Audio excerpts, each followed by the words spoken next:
Ya, pemirsa, terima kasih Anda masih bersama kami di Newsline. Tadi adalah detik-detik ya, Marcel, saat Indonesia memastikan gelar juara dunia FIFA I. Iya, Eva, keren banget ya. Keren Ini banget. tim Garuda Esports yang diperkuat oleh ada Elga Cahya, Rizky Faidan, dan juga ada M. Akbar Paudi.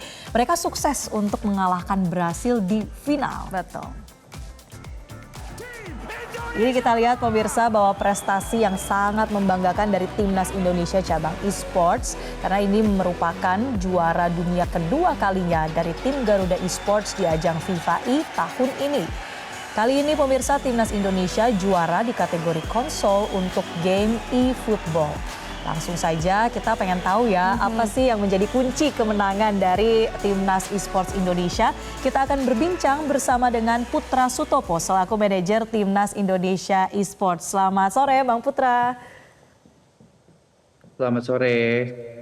Selamat ya Bang Putra untuk Timnas Indonesia Esports. Sukses terus. Gimana nih ceritanya bisa meraih kemenangan tersebut? Mungkin bisa diceritakan ya Bang Putra? Iya, di babak final kemarin ya. Betul, mengalahkan Brasil ya Marcel? Betul, alhamdulillah, terima kasih.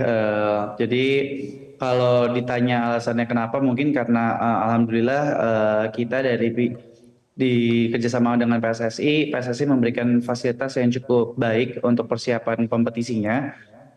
Kita diberikan waktu kurang lebih 17 hari untuk pelatnas atau pemusatan latihan nasional, dan ya semua disediakan dengan baik sih. Jadi kalau ditanya kenapa alasannya kita bisa menang, karena kita udah siap sekali untuk bertanding di FIFA World Cup seperti itu. Tapi kemarin persaingannya itu seperti apa Bang Putra ketika bisa sampai di babak final, ini Indonesia bisa membawa pulang gelar juara dunia. Seberapa sengit persaingannya Bang Putra? Sebenarnya kalau ditanya Indonesia itu udah setting sih Mbak masuk ke kejuaraan dunia ini, kayaknya dari 2019 sampai 2024 itu kita selalu konsisten masuk ke kejuaraan dunia, dan kita juga sebelumnya itu udah pernah juara dunia juga di 1 versus 1. Jadi kalau ditanya sebenarnya kita udah cukup mengetahui pemetaan kekuatan dari masing-masing negaranya, dan kita udah menyiapkan berbagai macam strategi. Apalagi di Timnas Indonesia Esports ini kita punya tim yang cukup baik. Kebetulan aku head coach Mbak, tadi mungkin ada salah, aku head coach dan aku dibantu sama 2 coach lainnya, serta ada manajer timnas juga namanya Mas Gilman. Jadi kita berempat ini udah memetakan lah kekuatan dari masing-masing negara, dan kita udah menyiapkan berbagai macam strateginya sih, seperti itu sih Mbak. Iya. Jadi kami koreksi, Bang Putra ini head coach-nya ya. Ya. Nah, gimana sih Bang Putra bisa membentuk Timnas Indonesia Esports ini hingga akhirnya terpilih Rizky Faidan, Elga Cahya, dan Akbar Paudi? Oke, jadi untuk pemilihannya itu kita sebelum berangkat itu ada kualifikasi nasional gitu Mbak. Jadi ada kualifikasinya, ada yang invited, jadi kebagi jadi 2 sistemnya. Ada yang invited, di mana pemain-pemain yang di-invite ini merupakan pemain-pemain yang sudah berprestasi di level internasional selama 1 tahun terakhir. Mereka dapat jalur undangan untuk berpartisipasi di Seleknas, yaitu seleksi nasional. Tapi kita juga memberikan kesempatan kepada masyarakat umum terbuka untuk bisa berpartisipasi juga di Seleknas. Jadi pemenang dari kualifikasi terbuka nanti dipasangkan atau diadu dengan pemain yang undangan tadi, dan berdasarkan berbagai macam aspek penilaian para panelis, terpilihlah 3 orang tersebut. Seperti itu. Oke. Yang kali ini dimenangkan ini kan dalam kategori konsol ya Bang Putra. Kita juga ingin tahu sebetulnya bagaimana sih pembagian kinerjanya ketika sedang berkompetisi dalam kategori konsol ini. Kinerja gimana maksudnya? Pembagian apanya? Role pemainnya? Pembagian role-nya, betul. Oke, sebenarnya kalau misalkan pembagian role, kurang lebih kita udah menyiapkan 3 pasangan lah bahasanya. Yaitu pasangan utama itu sebenarnya ada Faidan dan Paudi, pasangan kedua itu ada Faidan dan Elga, dan pasangan terakhir itu ada Elga dan Paudi. Nah, kenapa kok kita ada berbagai macam pasangan-pasangan? Karena sebenarnya kan kita sebelumnya itu di bulan Januari kemarin udah menang AFC Asian Cup ya Mbak.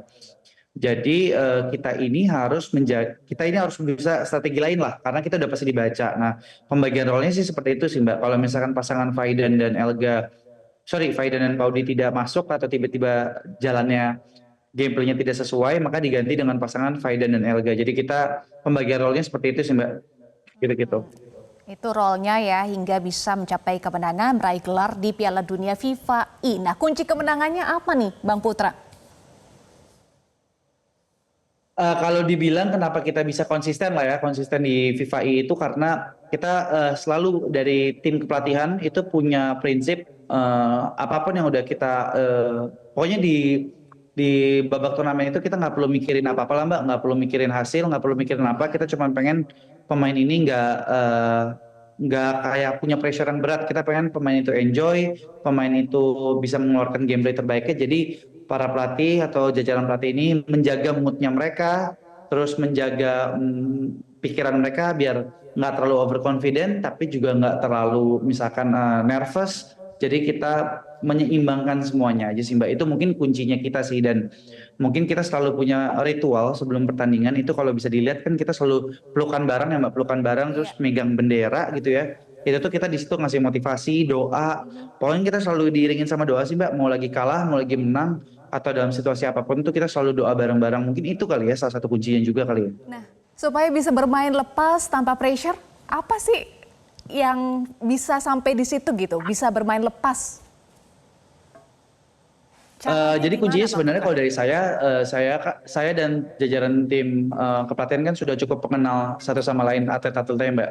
Jadi mungkin kita melalui pendekatan berbeda lah Mbak dengan atlet-atletnya. Jadi misalkan cara pendekatan ke Faidan seperti apa, pendekatan ke Elga seperti apa, pendekatan ke Paudi seperti apa, ataupun pendekatan ke Philip seperti apa. Jadi kita menenangkan setiap pemainnya. Jadi kita menenangkan dulu secara individual, nanti secara nggak langsung ketika mereka bergabung as a tim, mereka tuh udah cukup tenang juga. Jadi pendekatan aja sih Mbak, antara pelatih, manajer tuh melakukan pendekatan ke setiap pemainnya, seperti itu. Oke, Bang Putra, pertanyaan terakhir nih. Jadi untuk bisa terus melakukan regenerasi, kira-kira apa nih yang penting bagi kompetisi e-sports khususnya di tanah air untuk bisa terus menciptakan talenta-talenta di e-sports Indonesia? Oke, sebenarnya kalau di pertanyaan terakhir itu cukup bagus tuh Mbak. Jadi kalau misalkan menurut aku gimana cara bisa regenerasi, kita harus memiliki wadah. Kalau ditanya kenapa kok Indonesia cukup dominasi di eFootball, hampir setiap kompetisi itu kita dominasi karena kita ada wadahnya. Nah, wadahnya ini yang harus diperbesar lagi oleh berbagai macam pihak, harus bisa bekerja sama lagi dengan berbagai macam pihak. Karena banyak sekali kalau di masyarakat Indonesia ini, game-game e-sports itu cuman yang terkenal itu game-game lain lah Mbak gitu, bukan eFootball. eFootball itu justru game yang nggak terkenal gitu di Indonesia. Nah, di sini saya juga selaku pelaku industri di eFootball ini juga sangat menggembor-gemborkan banget bahwa eFootball ini punya potensi. Jadi ya gimana cara generasinya, kita harus punya wadah sih Mbak, harus punya wadah lebih banyak lagi agar kita bisa mempertahankan kemampuan kita dan bahkan bisa mempertajam lagi sih. Mungkin kayak gitu sih. Wadahnya diperbanyak. Baik, wadahnya diperbanyak, dukungan juga semakin dikuatkan, dan bagi para pemain juga bisa bermain lepas ya sehingga bisa menang nanti di ajang-ajang lainnya. Terima kasih Mas Putra Sutopo, pelatih kepala Timnas Indonesia Esports, sudah bergabung bersama kami di Newsline. Ya, terima kasih Bang Putra, dan pemirsa tetaplah bersama kami di Newsline, masih ada informasi lainnya untuk Anda, jangan kemana-mana.